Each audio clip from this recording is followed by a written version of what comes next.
silent.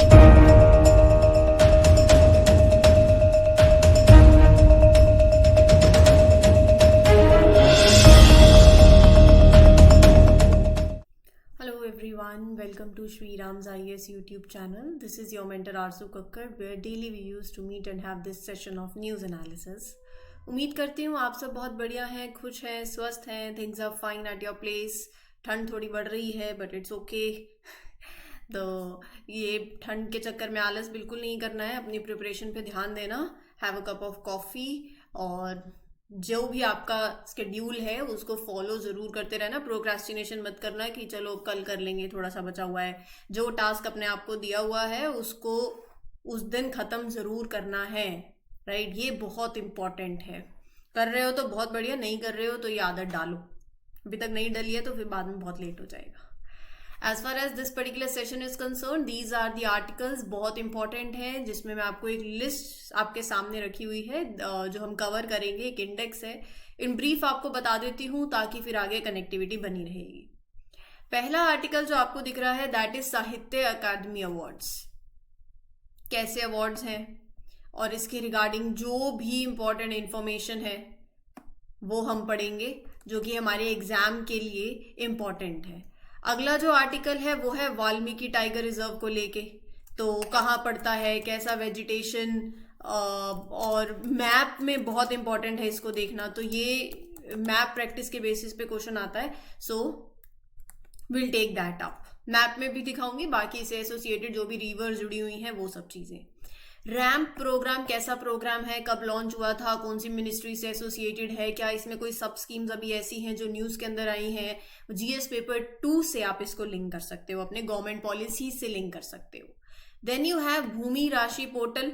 This also you can link it with your infrastructure, with your good governance. Good governance में तो ये सारी schemes आती ही हैं, और जीएस पेपर 2 से भी आप इसको लिंक कर सकते हो. तो ये प्रीलिम्स के लिए भी है, मेंस के लिए भी है. And a very important term, green washing. Green washing क्या है, क्या कंसर्न्स हैं इसको लेके. यूपीएससी ने 2022 में 2022 में ग्रीन वॉशिंग से जुड़ा हुआ एक सवाल पूछा था, और बहुत सिंपल था, बहुत सिंपल. और ये भी नहीं कि 4-5 साल पहले पूछा हो, 2022 में पूछा था. सवाल ये था कि 4 स्टेटमेंट्स दे दी उन्होंने, और उन्होंने बोला कि इसमें से कौन सी स्टेटमेंट है that describes best this term green washing. अगर आपको सिंपल ग्रीन वॉशिंग का मतलब पता है, बेसिक मतलब पता है कि ग्रीन वॉशिंग होती क्या है, बहुत ही आसानी से 2 नंबर आप ले जाते हैं. And single even 0.5 matters also, क्योंकि ये एक थिन लाइन होती है, और जब कट ऑफ आती है ना तो हम या तो इधर होते हैं या उधर होते हैं, है ना. तो just give me a minute.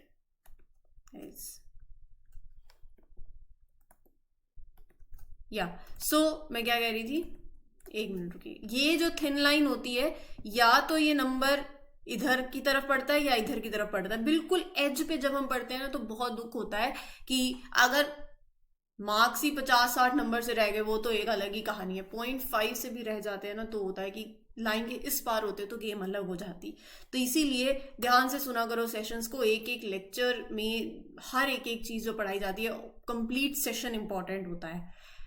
Moving on with the first article. Session अच्छा लगता है तो please make sure that you mark your attendance by liking the lecture. You can share it with your friends, let others know about these lectures, and so that we have an extended family. वो connected रहे. Comment section में अपने feedback अच्छा लगता है तो दिया करो. And yes, you are giving feedbacks. So जो सेशन जिनको अच्छा लग रहा है, जो देख रहे हैं, जो फीडबैक दे रहे हैं, सो दिल से thank you for that. Feels great कि आपको सेशन अच्छे लग रहे हैं. शुरू करते हैं आज का आर्टिकल, जिसमें एक तमिल ऑथर है, और यहाँ पर आपको नाम दिए हुए हैं बेसिकली. सो ये जितने भी नाम आपको दिए हुए हैं, recently Tamil author Rajasekharan, Telugu writer T Patanjali Sastry, and Malayalam litterateur EV Ramakrishnan were among those named for the Sahitya Akademi awards for the year 2023. SSC के पॉइंट ऑफ व्यू से या बाकी और अगर आप लोग एग्जाम्स दे रहे हो तो ये नाम इंपॉर्टेंट है. यूपीएससी के पॉइंट ऑफ व्यू से भी इंपॉर्टेंट है, बट साहित्य अकादमी अवार्ड और इंपॉर्टेंट हो जाते हैं क्योंकि वो स्टेटमेंट बेस्ड क्वेश्चंस प्रीलिम्स में डाल सकते हैं। तो हमारे लिए इंपॉर्टेंट है इन अवार्ड्स के बारे में पढ़ना और कंप्लीट इंफॉर्मेशन। ये अवार्ड दिए जाते हैं, the award is conferred for the literary works, किसी भी लैंग्वेज में, any of the major Indian languages that are acknowledged by the Sahitya Academy. So it include languages जितनी भी that are mentioned in the Constitution of India, और इसी के साथ साथ English और Rajasthani are recognized also by them when giving these awards. So साहित्य अकादमी awards जो हैं, it is awarded for the most outstanding books of literary merit published in any of the major Indian language. Akademi gives 24 awards annually, साल में 24 awards दिए जाते हैं to literary works in the languages it has recognised, and an equal number of awards to literary translation, जो translation होती है ना from that language to other language, right. So these awards are given in the languages that are recognised by the Akademi, right. So इस award के अंदर cash prize दिया जाता है और एक कॉपर प्लेट एनग्रेव्ड दी जाती है, शॉल दी जाती है और 1 लाख रुपए दिए जाते हैं, राइट. तो जैसे कि मैंने आपको बताया, जो भी besides these 22 languages that are enumerated in the Constitution of India, so this Sahitya Akademi recognises English and Rajasthani as the languages also in which its programmes may be implemented. As far as Sahitya Akademi is concerned, it was inaugurated by Government of India 12th of March 1954. Sahitya Akademi, India's National Academy of Letters, is the central institution for literary dialogue, publication and promotion in the country. तो basically यहां पर बात हो रही है साहित्य अकादमी के बारे में. So it is India's National Academy of Letters. It represents the highest literary authority in the country. It serves as a central institution for literary dialogue, publication, promotion. Right. So ये जो अवार्ड दिए जाते हैं they are culturally significant, क्योंकि ये celebrate करते हैं this जो हमारे इंडिया की क्या है, डाइवर्सिटी है, लिंग्विस्टिक डाइवर्सिटी को सेलिब्रेट करते हैं, लिटरेरी डाइवर्सिटी को सेलिब्रेट करते हैं, और इनसे एक sense of national identity foster होती है, एक प्राइड आता है in the country's literary heritage, right. So ये अवार्ड बहुत ही क्रूशियल रोल प्ले करते हैं in promoting literary excellence, in encouraging literary excellence in different linguistic landscapes of India, कोई भी language में. It not only recognizes established authors but also encourages जो भी writers हैं, जो emerging writers हैं, वो are contributing to this literary tapestry of India, तो उनको भी यहाँ पर इन awards के through encourage किया जाता है. ठीक है. I hope things are getting clear. तो as far as legal status is concerned, ये तो मैंने आपको बता दिया लैंग्वेजेस के बारे में. Akademi functions as an autonomous organisation. It is registered as a society under Societies Registration Act of 1860. ठीक है, ये सारी बातें ध्यान में रखना, स्टेटमेंट बन सकती है. अगला जो हम पढ़ने जा रहे हैं वो है ये वाल्मीकि टाइगर रिजर्व.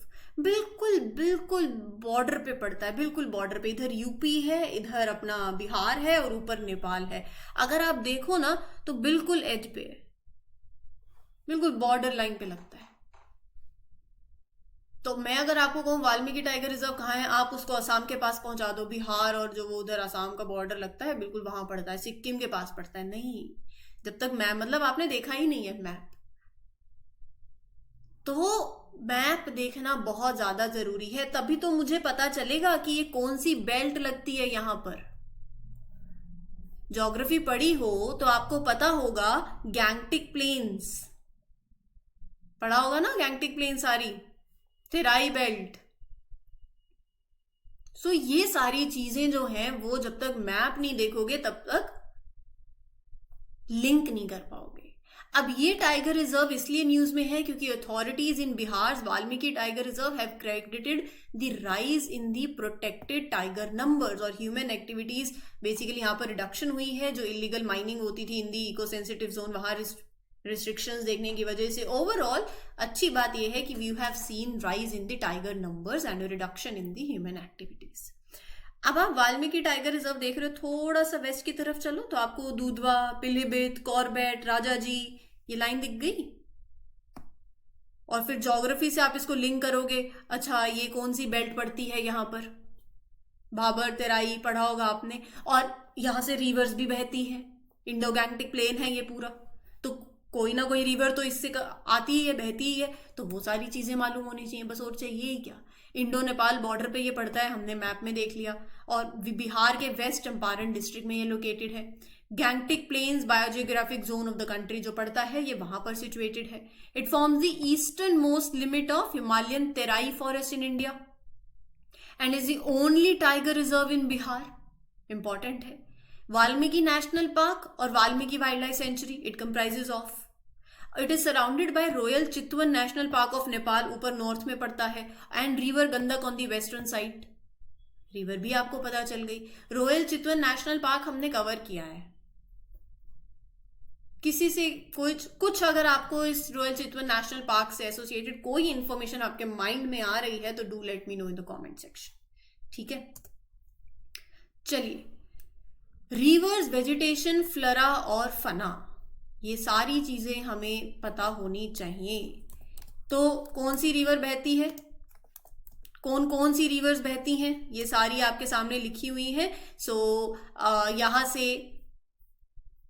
गंडक, पंडई, मनोर, हरहा, मसान, भपसा, तो ये सारी नदियों के नाम हैं। कोई भी रिवर का नाम वो उठा के पूछ लेंगे। The forest of this region has a combination of Bhabar and Terai tracts. पढ़ा है Bhabar Terai region? Terai region is a transitional zone between plains and foothills of Himalayas, right? तो ये थोड़ी बातें जो हैं ये आपको आइडिया होना चाहिए, इंपॉर्टेंट है। तो कहां पर आपको फर्टाइल सॉइल देखने को मिलेगी, कहां आपको कंकर देखने को मिलेंगे, थोड़ा पोरस सा रीजन होगा भाबर तेराई, राइट? सो ये कुछ चीजें you need to know as far as. अच्छा, अभी मैंने आपको ये चितवन नेशनल पार्क बोला। जब चितवन नेशनल पार्क बोला तो क्या आपके माइंड में इसी साल में फरवरी के अंदर एक न्यूज थी? अगर याद है तो इसका मतलब ये है कि आपको रिवीजन पता है सारी। अब ऐसा तो नहीं कर सकते ना कि फरवरी की न्यूज भूल गए हो नहीं सकता। Chitwan Declaration for Asian rhinos conservation, बहुत इंपॉर्टेंट। 5 राइनो रेंज कंट्रीज, देखो लिंक हो रहा है, मैं अब यही कनेक्टिविटी है बच्चे, ये अगर कर ली तो फिर सारी कहानी सॉल्व है आपकी। आपके माइंड में क्लिक हो जाना चाहिए कि हाँ चितवन नेशनल पार्क, अरे चितवन डेक्लेरेशन, चितवन डेक्लेरेशन से पता हो जाना चाहिए कि वो किसके लिए था, राइनोस के लिए। राइनो में कौन सी रेंज कंट्रीज के लिए? India, Bhutan, Indonesia, Malaysia, Nepal, they signed Chitwan Declaration. इसी के चलते हम वाल्मीकि टाइगर रिजर्व बिहार में पढ़ रहे हैं। बिहार की सरकार ने ही डिसाइड किया to increase the population of 1 horn rhinos by 3% in their state. So ये सारी चीजें हैं। अगर आप लिंक कर पा रहे हो तो बहुत बढ़िया है, नहीं कर पा रहे हो तो इसका मतलब अभी तैयारी में कमी है, इसका मतलब अभी रिवीजन की बहुत ज्यादा जरूरत है। बहुत सिंपल सी कहानी है ये, राइट? वेजिटेशन की बात करूं तो it is mainly moist mix deciduous open land vegetation, semi evergreen, fresh water swamps, high hill savanna, wetland, ये एलुवियल ग्रासलैंड, ये सब देखने को मिलेंगे। साल, बाम्बू, टीक, शीशम, जामुन, ये फ्लोरा है। फना के अंदर leopards, wild dogs, barking deer, sambar, leopard, तो ये आपके स्पीशीज हैं। ठीक है, अगला जो आर्टिकल है that is your ramp programme. Union Minister for Micro, Small and Medium Enterprises MSME Ministry launched 3 sub-schemes under the aegis of RAMP program. First of all, full form of RAMP program, Raising and Accelerating MSME Performance Program. Full form important है, पता होना चाहिए। ठीक है जी, क्या ये programme है, कब ये लॉन्च हुआ, ये प्रोग्राम क्या सपोर्ट करता है, ये सारी बातें हैं। पहले तो इसकी फुल फॉर्म होगी rising and accelerating MSME performance. Who supports this programme? It is assisted by World Bank. Important है। इसका एम क्या है? इसका एम है, अगर अच्छा आपको फुल फॉर्म नहीं पता होती वहां तो एमएसएमई परफॉर्मेंस से ही पता चल रहा है कि मुझे एमएसएमई परफॉर्मेंस को इंप्रूव करना है, यही प्रोग्राम है, यही एम है। एम क्या है? To improve the performance of micro small and medium enterprises, जो कि इंडिया में है। 2022 में ही ये प्रोग्राम लॉन्च हुआ।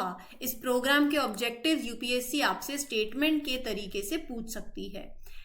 इसके ऑब्जेक्टिव क्या है? पहला इसका ऑब्जेक्टिव है कि जो स्मॉल और मीडियम बिजनेसेस हैं उनके लिए आसान बनाया जाए कि वो मार्केट को रीच कर सके, उनको फाइनेंशियल सपोर्ट मिले। सो पहला ऑब्जेक्टिव क्या हुआ? To improve access to market and credit for MSMEs.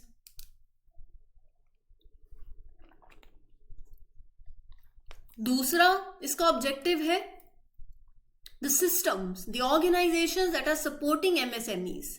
So this program works on making those organizations stronger, more effective, whether both at central level or at state level. So second is strengthening the institutions and governance part of it. Third objective इसका क्या है? Enhancing center and state linkages, partnership. तो इसका objective क्या हुआ? Collaboration को improve करना, relationship को इंप्रूव करना between central government and state government, improving central state linkages and partnerships, right? ताकि आप बेटर सपोर्ट कर सको एमएसएमईज को। फिर इसका एक ऑब्जेक्टिव है to solve this problem of payments getting delayed, addressing the issues of delayed payments which can be challenge for small businesses. Then fifth point is greening of MSMEs. RAM encourages MSMEs to adopt more environment friendly practices. इसका एक point है, मैं आपको अभी हम green washing करेंगे तो आपको समझाऊंगी, लेकिन यहां पर ये प्रोग्राम एनकरेज करता है कि एमएसएमईज को कि एनवायरमेंट फ्रेंडली प्रैक्टिसेस को अडॉप्ट करें और सस्टेनेबिलिटी को प्रमोट करो। ठीक है, तो यहां पर national MSME council has been set up by the ministry to work as an administrative and functional body of the RAM programme. Important था, ध्यान में रखना। अब इसके अंदर जो सब स्कीम्स लॉन्च करी गई हैं वो है ये तीन: gift scheme, spice scheme, ODR scheme. Gift stands for green investment and financing for transformation, spice stands for MSME scheme for promotion and investment in circular economy, और ODR stands for online dispute resolution। तीनों के बारे में बात करते हैं। पहला है MSME गिफ्ट स्कीम। इसका एम क्या है? To help MSME adopt green technology, environment friendly practices and that technology. So MSME can get support in the form of lower interest rates on loans. They will get a guarantee that they will get the credit. SPICE scheme इसका sub scheme है, दूसरी scheme for promotion and investment in circular economy. इसका मतलब it is all about supporting projects that follow the principle of circular economy, reuse, recycle, reduce, यही तो होता है। तो इट एनकरेजेस दैट ऐसे प्रोजेक्ट्स को दैट कैन, एंड उसके लिए businesses who are involve in these projects can they will help in getting through this credit subsidy, they can get financial support to make this projects more sustainable, है कि नहीं? तो ultimate goal is to help the MSME sector to move towards producing net the zero emissions by the year 2070। Then you have this online dispute resolution. कोई दिक्कत है तो मैं बोलती हूँ कमेंट सेक्शन में बताओ। तो इस गोल ओडीआर स्कीम का गोल क्या है? सब स्कीम का The scheme is unique because it uses modern technology, online tools, artificial intelligence to address this delayed payments that are faced by MSEs. Right? Then comes your implementing agencies. SIDBI is there for MSME gift and MSME spice schemes, and National Informatics Central Services is there for the online dispute resolution. तो उसके उन दो के लिए एक और इसके लिए एक, ठीक है। Then moving on to Bhumi Rashi portal. क्यों न्यूज में है भूमि राशि पोर्टल?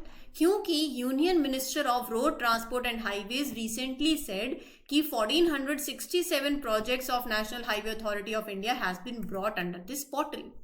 पहले तो ये ई गवर्नेंस इनिशिएटिव है ministry of road transport and highways का, जो नेशनल हाईवेज बनाने के लिए लैंड एक्वायर करनी होती है। तो इस पोर्टल का मकसद है to make that process of acquiring land for national highways faster and more efficient. कैसे काम करता है ये? एक सिंगल प्लेटफॉर्म है for handling the notifications that are related to land acquisition. इससे क्या होगा? It is important for speeding up the development of highway infrastructure projects across India. तो इस पोर्टल के 3 फायदे हैं. पहला है efficiency. It makes the process of acquiring land quicker, more streamlined. दूसरा ट्रांसपेरेंसी, कि जो लैंड एक्विजिशन प्रोसेस है वो क्लियर है, वो अकाउंटेबल है, मीनिंग एवरीवन इन्वॉल्व नोज कि व्हाट इज हैपनिंग. तीसरा, any benefit, any compensation that is related to land acquisition can be directly transfer to the account who are suppose to receive that. Beneficiaries हो गए, right. So this is the benefit of it. Then इसके features. तो significance अब आपको पता चल गया है. एक one stop online shop for land acquisition ऐसे लगा लो, जहां पर सारा पेपर वर्क, सारे process related to getting land for building highways can be done faster, more organised way. It is making thing when you're doing happening things online, it speeds up that process of getting the land that is needed to build new highways. Everyone knows what's going on. Transparency भी आ गई. Money goes directly to the right people, ये भी पता चल गया. As far as features are concerned, पहले तो ये पोर्टल हिंदी इंग्लिश दोनों में अवेलेबल है. जो भी जिस भी के साथ कंफर्टेबल है, they can use that. Users can enter basic information about a project, including details that are related to approval for land acquisition. Portal allows for the inclusion of details about specific locations, मतलब कहाँ पर land acquisition is needed, जो भी like villages, right? So these all are the things. So it facilitates the creation of notifications, land acquisition, location, ये सारी बातें हैं. Don't know why this is happening, right? So it acts as an interface for land details, generating land acquisition notifications, organizational email IDs. So ये सारी बातें हैं. ये बहुत ही सिंपल है, नो रॉकेट साइंस. So एक इंटरफेस है जो ये सारे काम कराता है, और मतलब प्रोसेसिंग जल्दी हो जाती है, इंटरफेस रिपोर्ट जनरेशन के लिए भी, सब कुछ. The portal has been integrated with public financial management system of the Ministry of Finance for depositing compensation in the accounts of interested या फिर affected person on real time basis. ठीक है. अगला जो आर्टिकल है that is your green washing. हुआ क्या है? UK advertising standard authority has banned advertisement from these airlines like Air France. अब ये airlines they are facing acquisition of green washing. Now what is green washing? मैं आपको बहुत simple term में green washing बता देती हूँ. और यूपीएससी ने यहाँ से सवाल पूछा था. आप 2022 का प्रीवियस ईयर पेपर उठा के देखना, आपको 4 स्टेटमेंट्स मिलेंगी, और मैं अगर आपको एक लाइन में मतलब बता दूंगी ना, आप सीधा जाके उसका आंसर ले पाओगे. ग्रीन वॉशिंग क्या है? जब कंपनीज क्या करती हैं, ऐसा प्रोडक्ट बेच रही हैं कि हमारा प्रोडक्ट तो बहुत ही एनवायरमेंट फ्रेंडली है, और उसके बेसिस पे वो प्रोडक्ट बेच रही हैं, है नहीं, but they are misleading people about how environment friendly their flights are, right? So greenwashing is when companies try to make their products or services seem more environmentally friendly than they actually are. है नहीं, जितनी नहीं है उससे ज्यादा दिखा रहे हैं कि मेरी जो फ्लाइट्स हैं, I am claiming that they are sustainable, और जो उनके नेगेटिव इम्पैक्ट हो रहे हैं on the environment, I am down playing them. That is the scenario with green washing. ये मैटर क्यों करता है? ये मैटर इसलिए करता है क्योंकि जो कंज्यूमर्स हैं वो अपनी चॉइसेस किस पे बनाते हैं? Based on the information they are getting from ads. अगर यही इनको इंफॉर्मेशन एक्यूरेट नहीं होगी, it can lead people to believe they are making more environment friendly choices, लेकिन कर नहीं रहे हैं वो, क्योंकि उन्हें फॉल्स इंफॉर्मेशन दी जा रही है. So this is what green washing is. जहाँ पर companies or even governments, they try to make themselves look more environment friendly, more responsible than they really are. So companies engage in green washing by exaggerating their efforts to address climate change. उसके चलते वो misleading information देंगी कि हमारा product environment के लिए बहुत अच्छा है, ताकि उनकी product की demand बढ़ेगी. मतलब आप बता रहे हो हम प्लैनेट के लिए बहुत अच्छा कर रहे हैं, लेकिन जो आप पैसा दे रहे हो वो जा नहीं रहा है, वो उनकी जेब में ही जा रहा हो. So these are the tactics they are applying. That is this term green washing, and it can be problem because it undermines the genuine efforts to address the climate change, right? So this is the scenario. Concern यही है इसको लेके, you are diluting the climate goals. ये सब कुछ लिखा है concerns. Misleading information about the environmental efforts, you're diluting the authenticity of actual climate goal. Entities that are practicing greenwashing might get praise, might get rewards they don't really deserve for, जैसे कि carbon credits. Let me show you here. Carbon credit. आप कह रहे हो हम green मतलब बहुत अच्छा कर रहे हैं, लेकिन कर नहीं रहे हो. और ये प्रैक्टिसिंग जो है, green washing can cause this problem for systems that deal with carbon credits. Carbon credit क्या है, पढ़ा होगा ना, कितनी बार हमने आर्टिकल्स में देखा है. कार्बन क्रेडिट एक सर्टिफिकेट है जो रिप्रेजेंट करता है, अच्छा आपने रिडक्शन करा है, आपने रिमूवल करा है 1 metric tonne of carbon dioxide, right. So आपको कार्बन क्रेडिट मिला. So organisations that reduce their carbon emissions can earn the carbon credits. एक रिवॉर्ड एक्शन लगा लो, which can be bought, which can be sold in the carbon market. और आपने तो किया नहीं है, right? So it introduces challenges to this integrity of carbon credit system, जो कि क्योटो प्रोटोकॉल के अंदर ये कॉन्सेप्ट इंट्रोड्यूस किया गया था. तो ये है पूरा सिनेरियो ग्रीन वॉशिंग का. उम्मीद करती हूँ आपको समझ आ गया हो. कोई डाउट हो तो you can ask me in the comment section. We'll meet you tomorrow with other important articles. Till then, take care, good luck, good wishes. Happy learning, everyone. This is your mentor, Arzu Kakkar, signing off. All the best.